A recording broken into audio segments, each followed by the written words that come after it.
नमस्कार दोस्तों, stitching and technical channel में आप सबका स्वागत है। आज के इस वीडियो में डबल अस्तर वाले नेट फैब्रिक से ब्लाउज की कटिंग और स्टिचिंग करके दिखाएंगे, जिसमें साटन और कॉटन फैब्रिक से हम अस्तर यूज करेंगे। अगर आप इस वीडियो को एक बार देख लेते हैं तो अस्तर वाले ब्लाउज का दोबारा वीडियो देखने का आवश्यकता नहीं पड़ेगी।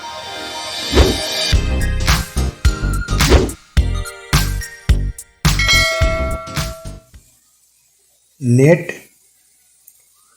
कॉटन और यह है साटन फैब्रिक, तो तीनों मिलाकर हम ब्लाउज की कटिंग और स्टिचिंग करके दिखाएंगे बहुत ही आसान तरीके से। तो सबसे पहले हम जो कॉटन का फैब्रिक है जिसे हम अस्तर बनाएंगे, तो पहले हम कॉटन फैब्रिक को कटिंग कर लेंगे। उसके बाद हम नेट की कटिंग करेंगे। नेट कटिंग करने के बाद हम आपको साटन फैब्रिक को कटिंग करके दिखाएंगे। सबसे पहले हम चेस्ट की मार्किंग करेंगे। तो चेस्ट है 36 इंच, तो 36 को हम चौथा हिस्सा कर लेंगे 9 इंच, प्लस करेंगे 1.5 इंच मार्जिन। आप चाहें तो 2 इंच भी ले सकते हैं। तो इस तरीके से टोटल फैब्रिक हम ले लेंगे 10.5 इंच पे। अब यहाँ पे दोस्तों हमें नेट की लंबाई देखनी होगी कि नेट की लंबाई कितनी है, ताकि हम उसी के अकॉर्डिंग ब्लाउज की लंबाई बना सकें। तो इस तरीके से हम नेट को नाप लेते हैं। अब यहाँ पे आप देख सकते हैं 14.5 इंच नेट की लंबाई है। अब यहाँ पे हम शोल्डर की मार्किंग कर लेते हैं। तो शोल्डर की मार्किंग हम कुछ इस तरीके से करेंगे, ऐसे नाप लेंगे। पहले हम गले की चौड़ाई की मार्किंग कर लेते हैं ऐसे, ताकि वहां से हम कटिंग करेंगे। ऐसे हम नापेंगे तो 11 इंच हम शोल्डर की कटिंग यहाँ कर सकते हैं। इसके बाद हम लंबाई की मार्किंग कर लेते हैं 14 इंच पे। आर्म होल हम लेंगे 5.25 इंच। उसके बाद हम दोनों मार्किंग को इस तरीके से सीधा कर लेंगे ऐसे।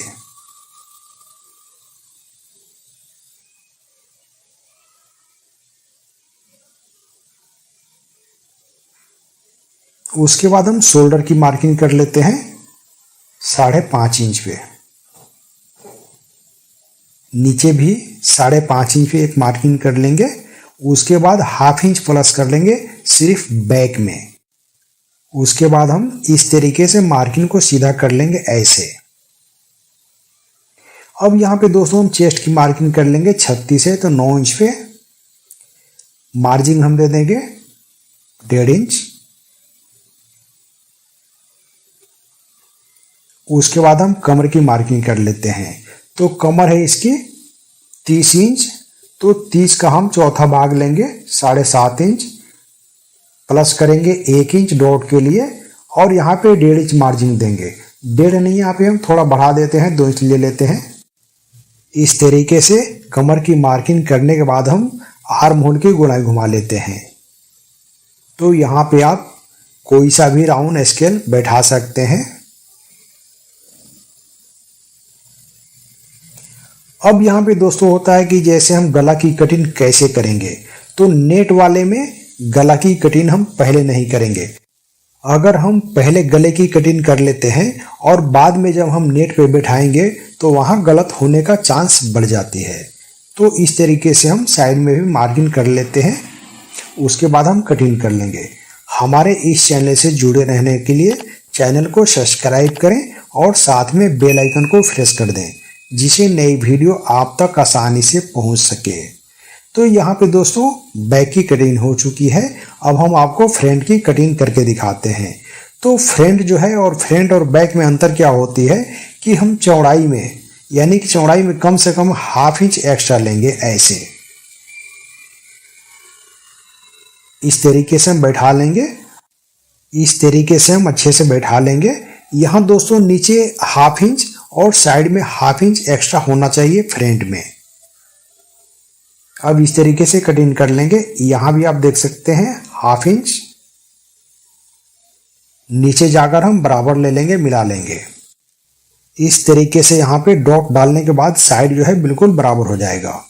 और उसी तरीके से नीचे जो ½ इंच ज़्यादा है वो भी जब हम साइड वाले डाट डालेंगे तो उसका भी लंबाई बराबर हो जाएगा। अब यहाँ पे दोस्तों हम नेट की देख लेते हैं गला की कटिंग कैसे करेंगे। तो इस तरीके से फैब्रिक को हम अच्छे से बैठा लेंगे नीचे, लाइनिंग को हम नीचे रखेंगे इसलिए कि नेट से दिखता है लाइनिंग। तो इस तरीके से चारों तरफ से हम देख लेंगे बराबर होना चाहिए। हमारे चैनल से जुड़े रहने के लिए चैनल को सब्सक्राइब करें और साथ में बेल आइकन को प्रेस कर दें जिससे नई वीडियो आप तक आसानी से पहुंच सके। तो यहाँ पे दोस्तों फ्रंट सेंटर से ऐसे हम नाप लेंगे दोनों तरफ कि दोनों तरफ हमें बराबर होना चाहिए। अब यहाँ पे शोल्डर भी देख लेंगे दोनों तरफ नाप कर, ऐसे दोनों तरफ शोल्डर भी बराबर होना चाहिए, यानी कि चारों तरफ से बराबर होना चाहिए कटिंग के ऊपर। अब यहाँ पे इस तरीके से हम कम से कम 1.25 इंच पे ऐसे मार्किंग कर लेंगे जो हम कटिंग करेंगे। तो इस तरीके से हम मार्किंग पे कटिंग कर लेंगे ऐसे। अगर आप इस तरीके से नेट वाले ब्लाउज की कटिंग करते हैं तो आपकी एम्ब्रॉयडरी जो है और गला जो है बिल्कुल परफेक्ट आएगी। अब यहाँ पे दोस्तों हम इसकी बैक को भी कटिंग कर लेते हैं। तो बैक को भी हम नीचे रखेंगे जो लाइनिंग है इसका। तो इस तरीके से लाइनिंग यानी कि अस्तर को हम नीचे रखेंगे और उसके बाद हम नेट को ऐसे पैच करेंगे। इस तरीके से नेट को पैच करने के बाद हम इसकी डिस्टेंस भी हम नाप कर देख लेंगे कि चारों तरफ से डिस्टेंस बराबर है या नहीं। तो ऐसे चारों तरफ से नापने के बाद हम इसको कटिंग करेंगे। हमारे इस चैनल से जुड़े रहने के लिए चैनल को सब्सक्राइब करें और साथ में बेल आइकन को प्रेस कर दें जिससे नई वीडियो आप तक आसानी से पहुंच सके। साथ में लाइक शेयर करना न भूलें प्लीज़।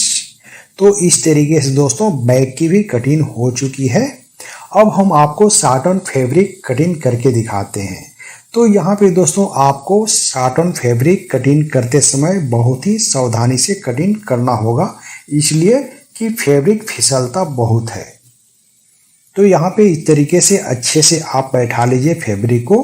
फिर हम लाइनिंग का फैब्रिक जो कटिंग किए थे कॉटन वाले उसको इस तरीके से हम पैच कर लेंगे।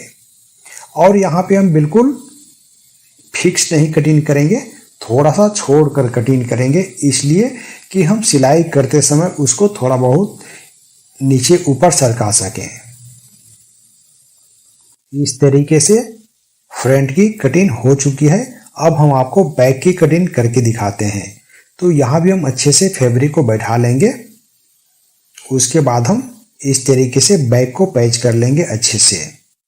हमारे इस चैनल पे लेडीज जेंट्स सभी के लिए जैसे पैंट शर्ट कुर्ता डिजाइनिंग का ब्लाउज सलवार सूट फ्रॉक बच्चों की आइटम कटिंग और स्टिचिंग करके दिखाए जाते हैं फार्मूले के साथ।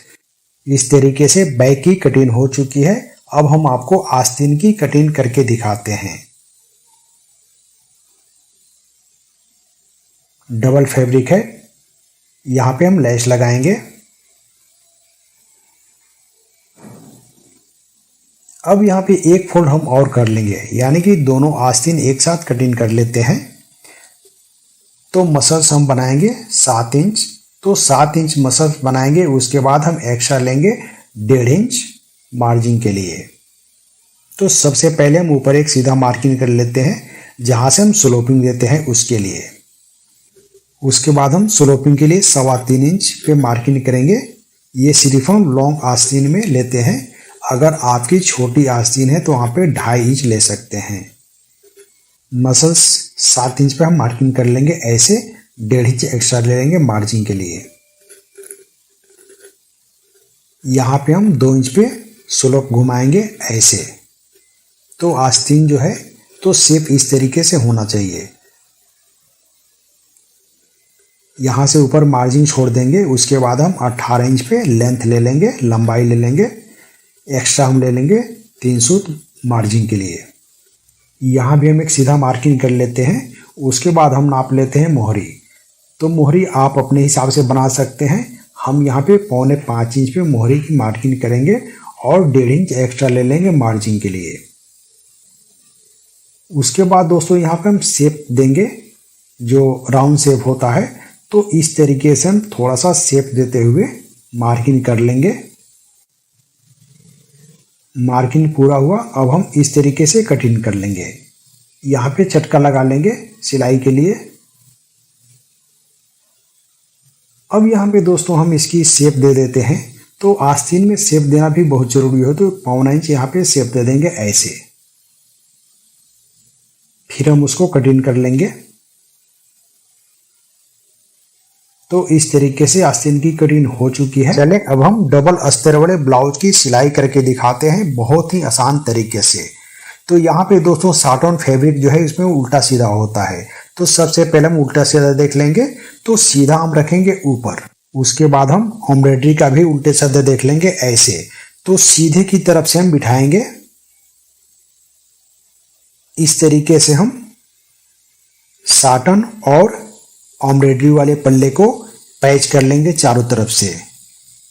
तो इस तरीके से पैच हो चुका है। चलें अब हम सामने वाले पल्ले में डॉट के लिए मार्किंग कर लेते हैं। तो इस तरीके से हम फ्रंट पल्ले को अच्छे से बैठा लेंगे। उसके बाद जो हम कटिंग किए थे अस्तर का, तो उसी अस्तर के मार्किंग से हम इसमें भी मार्किंग कर लेंगे। इस तरीके से हम मार्किंग कर लेंगे। हमारे इस चैनल से जुड़े रहने के लिए चैनल को सब्सक्राइब करें और साथ में बेल आइकन को प्रेस कर दें, जिससे नई वीडियो आप तक आसानी से पहुंच सके। तो इस तरीके से डॉट की मार्किंग हो चुका है और इसी से हम नीचे भी मार्किंग कर लेंगे ऐसे। अब यहाँ पे दोस्तों बहुत ही सावधानी से इसकी डॉट डालनी होगी।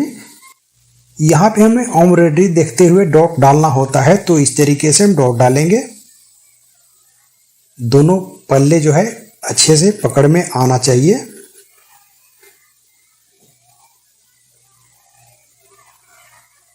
इस तरीके से डॉट पड़ चुका है। अब यहाँ पे दोस्तों हम दूसरा डॉट डालते हैं नीचे वाले। यहाँ पे दोस्तों हम एम्ब्रॉयडरी पे नहीं तोड़ेंगे, एम्ब्रॉयडरी के बिल्कुल जड़ में ऐसे तोड़ेंगे, फैब्रिक को ऐसे बैठाएंगे।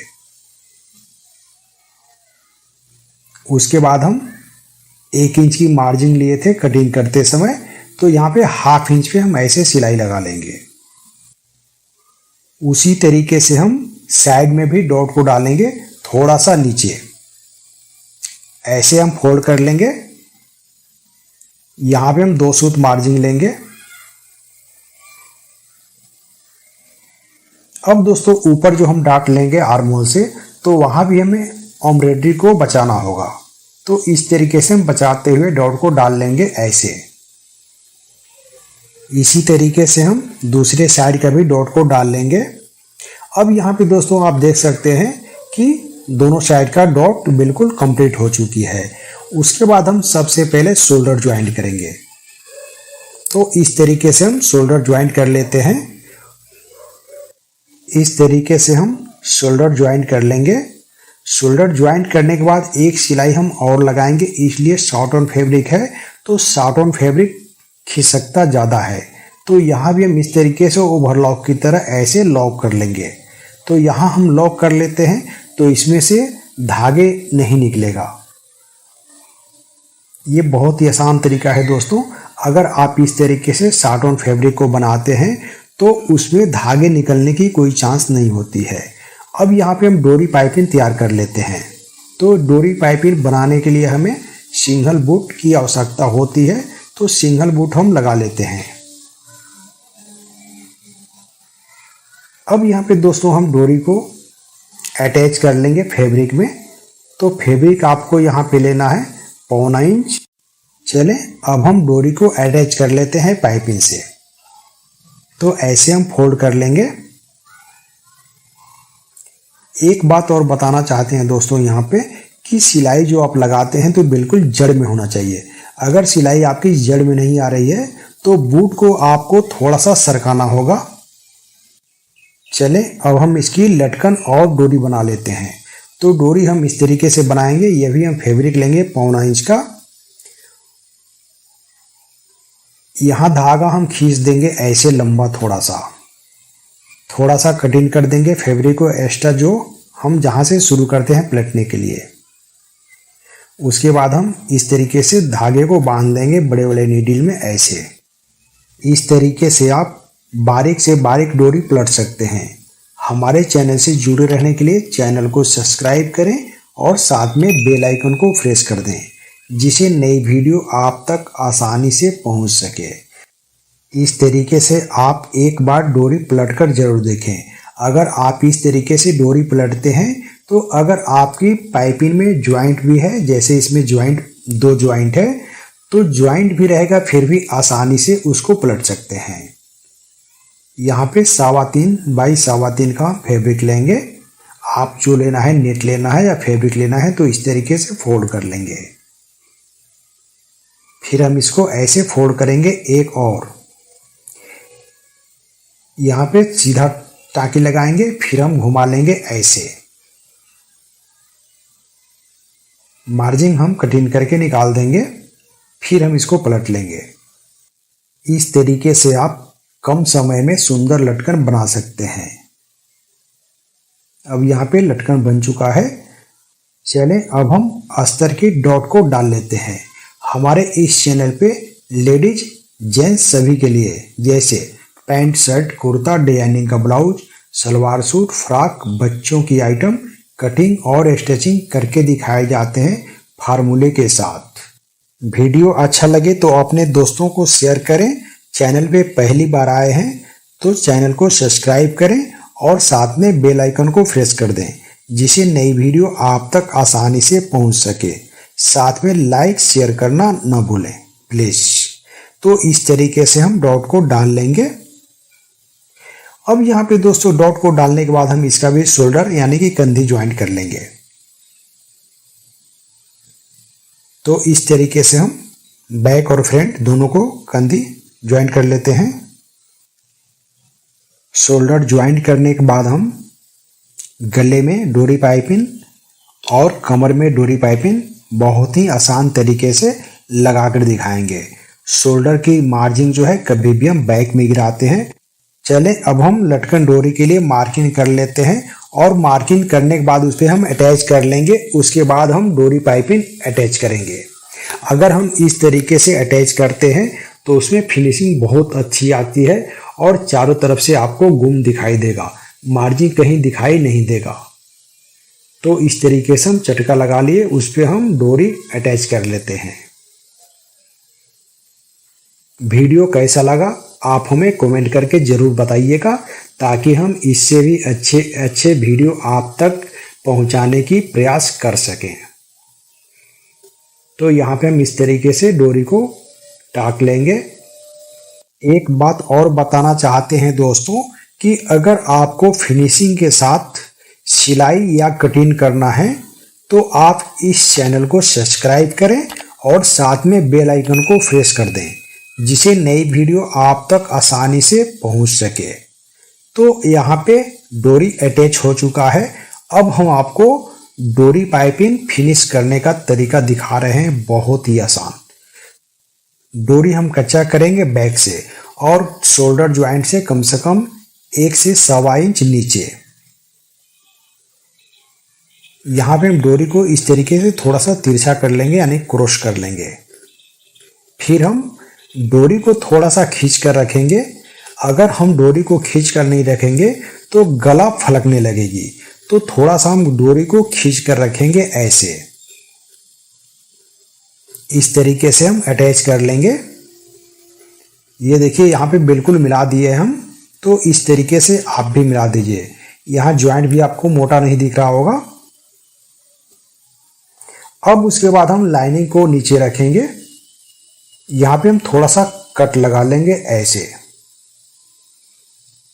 जहां जहां पॉइंट है थोड़ा सा हम चटका लगा लेंगे, तो वहां पे घुमाने में हमें बहुत ही आसानी होगी। अब दोनों पल्ले को हम ऐसे पैच करेंगे। यहाँ पे देख सकते हैं कि पॉइंट बन रहा है, तो पॉइंट पे बिल्कुल हम चटका लगाएंगे। यहाँ भी जहां जहां पे पॉइंट है वहां पे हम चटका लगा लेंगे ऐसे।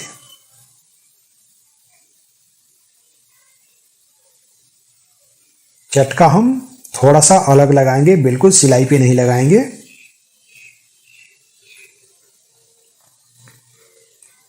फिर हम इस तरीके से पैच कर लेंगे। अगर आपको सिलाई या कटिंग करते समय कहीं भी कोई दिक्कतें आती है तो आप हमें कमेंट करके बताइए, हम आपके कमेंट्स का जवाब देंगे और आपके आने वाली समस्या का समाधान करके दिखाएंगे। यहाँ पे दोस्तों जब भी हम सिलाई लगाएंगे तो नीचे वाला जो फैब्रिक है वो छोटा पड़ेगा, इसलिए कि पाइपिंग हम खींच कर लगाए हैं, तो इसको भी हम खींच कर अटैच करेंगे ऐसे। यहाँ पे दोस्तों हमें ध्यान देना होगा कि सिलाई जो हम लगाएंगे तो बिल्कुल डोरी पाइपिंग जो है उसके जड़ में लगाएंगे। अगर जड़ में नहीं लगाते हैं तो फिनिशिंग अच्छी नहीं आ पाएगी। अब यहाँ पे हम पलट कर दिखा देते हैं आपको। यहाँ देखिए बिल्कुल फिनिशिंग अच्छी आई है। चलें अब हम दोनों पल्ले को सीधा कर लेते हैं। तो इस तरीके से हम सीधा कर लेंगे। आप चाहें तो वहाँ पे प्रेस से अच्छे से बैठा लें फिर सिलाई लगाएं। ऐसे प्रेस लगाने का वहाँ कोई ज़रूरत नहीं है। यहाँ पे जब हम सिलाई लगाएंगे तो फिनिशिंग उसमें अच्छी आ जाएगी और नीचे वाला फैब्रिक भी अच्छे से बैठ जाएगा। सिलाई यहाँ पे हम ज़्यादा चौड़ा नहीं लगाएंगे, 1 से 1.25 सूत 1.5 सूत लास्ट। तो इस तरीके से हम सिंगल बोर्ड से यहाँ भी सिलाई लगा लेंगे।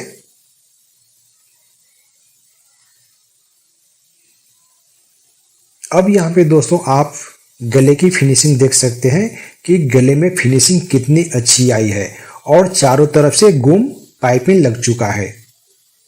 बैक में भी आप देख सकते हैं। अब यहाँ पे दोस्तों हम क्या करेंगे, आर्म होल जो है उसको हम बंद कर लेंगे, यानी कि उसको कच्चा कर लेंगे। तो इस तरीके से हम आर्म होल को कच्चा कर लेंगे चारों तरफ से ऐसे।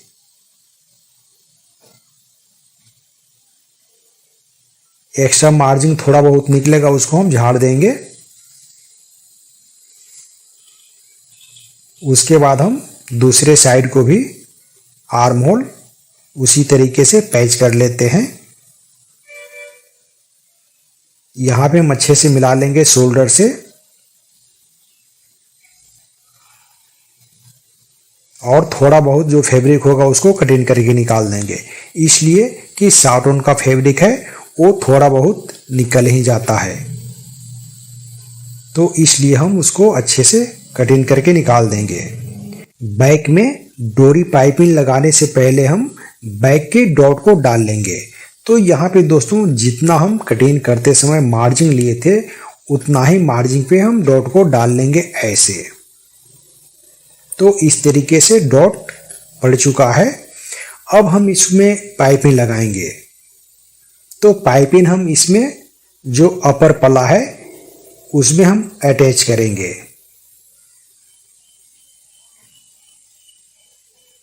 यहां भी हम ध्यान देंगे कि पाइपिंग जो है डोरी पाइपिंग उसके जड़ में बिल्कुल सिलाई होना चाहिए। अगर आप इस तरीके से डोरी पाइपिंग बनाते हैं तो उसमें फिनिशिंग बहुत ही अच्छी आती है। अब यहाँ पे दोस्तों हम इसको पलटेंगे। तो पलटेंगे इस तरीके से, आप यहाँ देखिए ऐसे हम पल्ले को दोनों को ले लिए। तो सबसे पहले हम बीच में एक कुटका लगा लेते हैं। दोनों पल्ले में हम कुटका लगा लेंगे ताकि हम कुटका से कुटका मिलाएंगे ऐसे। अब यहां पे हम इस तरीके से पलटेंगे ऐसे ऐसे। इस तरीके से पलटने के बाद हम स्टिच करेंगे, सिलाई लगाएंगे। तो यहां भी हम सिलाई बिल्कुल डोरी पाइपिंग के जड़ में लगाएंगे ताकि डोरी पाइपिंग चारों तरफ से बराबर दिखाई दे। यहां भी हम ऊपर वाले पल्ले को खींच कर रखेंगे थोड़ा सा।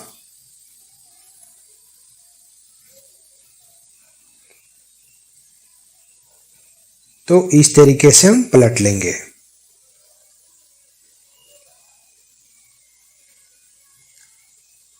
यहां भी हम थोड़ा सा नाखून लगा देंगे ताकि नीचे वाला फैब्रिक अच्छे से बैठ सके। उसके बाद हम एक सिलाई यहाँ भी लगा लेते हैं। यहाँ सिलाई लगाने से होता क्या है कि एक तो फिनिशिंग अच्छी आ जाती है और मार्जिन भी अच्छे से बैठ जाता है। तो इस तरीके से बैक और गला कंप्लीट हो चुका है। चलें अब हम फ्रंट पार्ट में भी डोरी पाइपिंग अटैच कर लेते हैं। तो यहाँ भी हम इस तरीके से एक सेंटर का कोटका लगा लेंगे ऐसे। हमारे इस चैनल से जुड़े रहने के लिए चैनल को सब्सक्राइब करें और साथ में बेल आइकन को प्रेस कर दें, जिससे नई वीडियो आप तक आसानी से पहुंच सके। अब हम आपको फ्रंट में डोरी पाइपिंग लगाकर दिखाते हैं। तो यहाँ भी हम पाइपिंग के जड़ में बिल्कुल सिलाई लगाएंगे ऐसे। फिर हम इस तरीके से पलटेंगे इसको ऐसे ऐसे।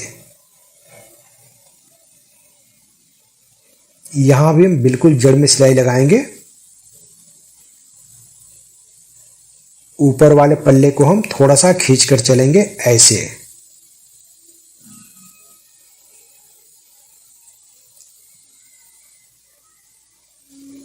अब यहाँ पे दोस्तों बैक, फ्रंट और गला तीनों जगह डोरी पाइपिंग लग चुका है। इस तरीके से नाखून लगाने के बाद हम एक सिलाई लगा लेते हैं ऊपर से। सिलाई हम यहाँ पे 1 से 1.25 सूत ही लगाएंगे। अगर ज़्यादा चौड़ा हम सिलाई लगाएंगे तो वहाँ पे फिनिशिंग अच्छी नहीं आ पाएगी। उसके बाद हम साइड को भी लाइनिंग और सेल से अटैच कर लेते हैं ऐसे। चले अब हम आस्तीन तैयार कर लेते हैं।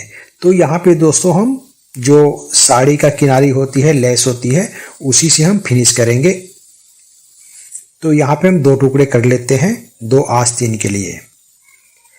अब यहाँ पे दोस्तों बहुत ही सरल तरीका है, ऐसे हम पैच करेंगे। इस तरीके से हम पैच कर लेंगे एक साइड से। उसके बाद हम ऐसे फोल्ड करेंगे और एक सिलाई से अटैच कर लेंगे ऊपर। ये बहुत ही आसान तरीका है। कोई सा भी साड़ी का जो लेस होता है आप छोटे या बड़े आस्तीन में इस तरीके से आप बना सकते हैं। चलें अब हम आस्तीन ज्वाइंट कर लेते हैं। तो यहाँ पे दोस्तों आप देख सकते हैं कि बैक और फ्रंट बिल्कुल कंप्लीट बन चुका है। अब हम ऐसे शोल्डर से तोड़ लेंगे और यहाँ से अच्छे से हम बराबर कर लेंगे। फिर हम आस्तीन को फोल्ड करने के बाद नाप लेंगे आर्म होल से एक बार। ऐसे तो इस तरीके से कटिंग करने से बिल्कुल परफेक्ट होता है, लेकिन फिर भी हम एक बार नाप कर देख लेते हैं। तो यहाँ पे दोस्तों आप देख सकते हैं बिल्कुल परफेक्ट है, सही है। यहाँ पे दोस्तों आस्तीन ज्वाइंट करने के बाद हम उसे क्या करें, ओवरलॉक करें या न करें। तो अगर हम ओवरलॉक करते हैं तो होता क्या है कि वाइट धागा नेट में दिखने लगता है, तो इसलिए हम यहाँ ओवरलॉक नहीं कर सकते हैं। तो इसके लिए हम क्या करेंगे, तो अभी हम आपको आस्तीन ज्वाइंट करने के बाद दिखाते हैं कि हमें क्या करना होगा। इस तरीके से आस्तीन ज्वाइंट हो चुकी है। अब हम इसे पक्का करके दिखाते हैं। तो यहाँ पे दोस्तों हम नेट वाले फैब्रिक लेंगे 1 इंच चौड़ा। तो 1 इंच चौड़ा हम फैब्रिक लेंगे और नीचे रखेंगे और इस तरीके से अटैच कर लेंगे। यहां भी हम मार्जिन जो है मार्जिन ज्यादा नहीं रखेंगे आर्म होल में, इसे हम कटिंग करके निकाल देंगे। तो यहाँ पे हम 1.5 सूत से 2 सूत रखेंगे मार्जिन, बाकी निकाल देंगे। उसके बाद हम जो नेट वाले फैब्रिक है तो इस तरीके से हम उसको पक्का करेंगे ऐसे। तो इस तरीके से हम फोल्ड कर लेंगे और पक्का कर लेंगे। अगर आप इस तरीके से बनाते हैं तो उसमें फिनिशिंग भी अच्छी आती है और वहां से धागा निकलने का भी चांस नहीं रहती है। तो यही गलती बहुत से टेलर करते हैं कि यहाँ पे नेट नहीं लगाते हैं, वहाँ क्या करते हैं कि वैसे छोड़ देते हैं। और होता क्या है कि कुछ दिनों के बाद वहाँ से धागा निकलते निकलते आस्तीन और आर्म होल दोनों को बीच से खिसकने लगता है। तो इस तरीके से अगर आप बनाते हैं तो ये सब दिक्कतें कभी नहीं आएगी। यहाँ पे फिनिशिंग भी देख सकते हैं कि कितनी अच्छी आई है। चलें अब इसकी साइड ज्वाइंट करते हैं। तो साइड ज्वाइन करने से पहले यहाँ पे हमें क्लिप लगाना है, तो 5 इंच हम ओपनिंग रखेंगे ऐसे। उसके बाद हम नेट का फैब्रिक ले लेंगे, ऐसे फोल्ड कर लेंगे और एक तरफ सिलाई लगा लेंगे ऐसे। फिर हम यहाँ नाप लेंगे 5 इंच। इस तरीके से हम 5 इंच नापने के बाद सिलाई लगाएंगे।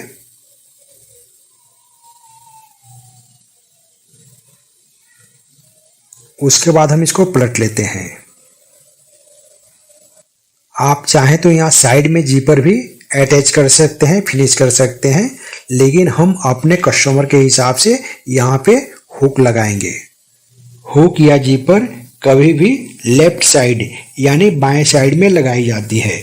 तो यहाँ पे दोस्तों हम जितना मार्जिन लिए थे कटिंग करते समय, उतने मार्जिन पर हम ऐसे एक मार्किंग कर लेंगे।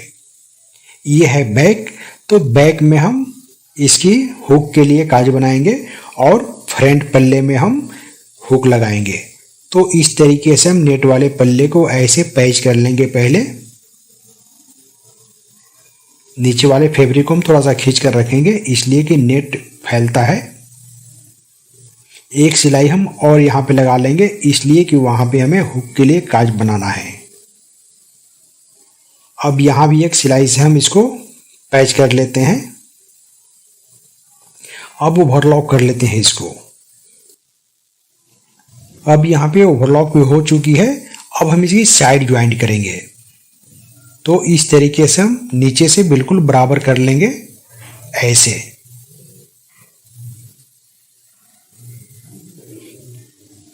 और यहाँ हम सीधा एक मार्किंग कर लेंगे जिस पे हमें सिलाई लगाना है ऐसे।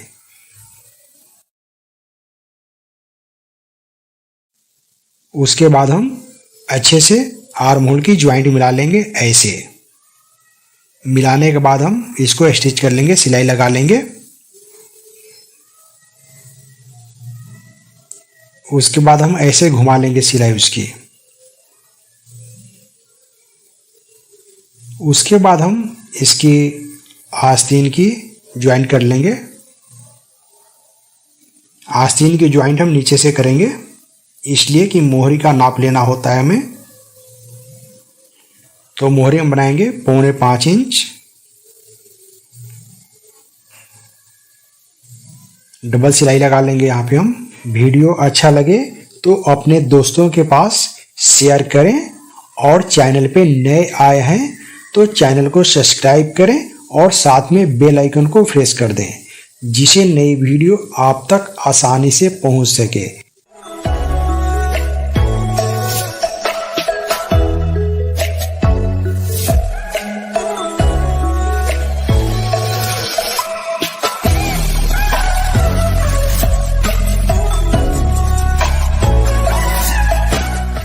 तो इस तरीके से हम साइड ज्वाइंट कर लिए हैं। अब यहाँ पे दोस्तों हम जो हुक लगाने वाला होता है उस पट्टी को हम ऐसे फोल्ड कर लेंगे। इस तरीके से हम फोल्ड कर लेंगे यहाँ पे। इस तरीके से हुक वाले और काज वाले दोनों पट्टी तैयार हो चुके हैं। अब हम आपको हुक का काज बनाकर दिखा देते हैं कि हुक और काज बनाने का सही तरीका क्या है। इस तरीके से डबल अस्तर वाले ब्लाउज की सिलाई पूरी हो चुकी है। अब यहाँ पे हम आपको हुक लगाकर दिखाते हैं। तो यहाँ पे हम सबसे पहले इस तरीके से बैठाकर देख लेंगे कि छोटा बड़ा तो नहीं है। अब यहाँ पे हम मार्किंग कर लेते हैं। तो पहला मार्किंग यहाँ कर लेंगे और दूसरा मार्किंग हम इस तरीके से कर लेंगे और यहाँ ऐसे हम फोल्ड कर लेंगे। यहाँ पे हम 3 हुक लगाएंगे ऐसे। तो इस तरीके से मार्किंग हो चुकी है। अब हम हुक लगाकर दिखाते हैं कि हुक लगाने का सही तरीका क्या है। हुक लगाते समय बहुत से हमारे दोस्त हैं जो कुछ गलतियां कर जाते हैं।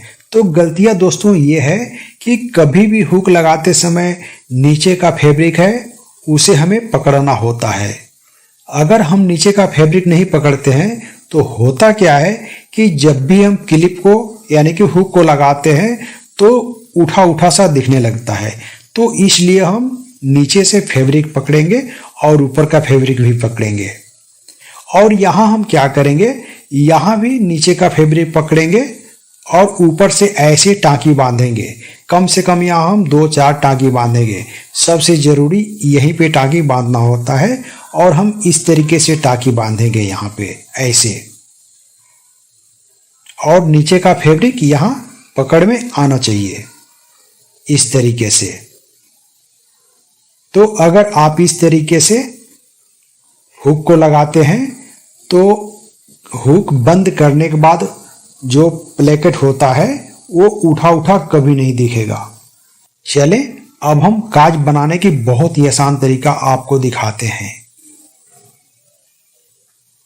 इस तरीके से जहां पे मार्का लगा हुआ है तो मार्का से कम 1 सूत इधर ले लेंगे ऐसे, यानी कि बीच में होना चाहिए, मार्किंग जो है बीच में होना चाहिए बिल्कुल। और इस तरीके से हम धागे को कम से कम 4 बार 5 बार ऐसे घुमा लेंगे। इस तरीके से हम घुमा लेंगे। अब यहाँ पे दोस्तों खास ध्यान देना है, ऐसे यहाँ पे एक बार हमें फैब्रिक के साथ बांधना बहुत ज़रूरी है। अगर हम वहाँ पे नहीं बांधते हैं तो दिक्कत ये होती है कि धागा ये खींच जाता है ऊपर को।